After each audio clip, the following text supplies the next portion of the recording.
Life ఆగిన తర్వాత bedroom లో ఎవరు కూడా మాట్లాడకండి. మీకు మాట్లాడాలనిపిస్తే గార్డెన్ రూమ్ లో మాట్లాడుకోండి. మేము ఇక్కడ ఆరోగ్యం పోగొట్టుకోవడానికి రాలేదు, హౌస్ లో గేమ్ ఆడడానికి వచ్చాం. మార్నింగ్ కూడా బిఫోర్ సాంగ్ మీరు ఎవరైనా లేస్తే సైలెంట్. బాబోయ్ భయం వేసిపోతుంది.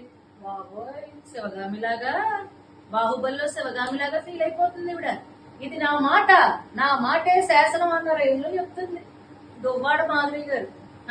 ఆ కూర్చోవడం ఏంటి, ఆ యాటిట్యూడ్ ఏంటి, ఆ ఈగో ఏంటి, హౌస్ అంతా నా మాట వినాలి, లేకపోతే హౌస్ అంతా నా కంట్రోల్లో ఉండాలి, నేనేం చెప్తే వినాలని చెప్పి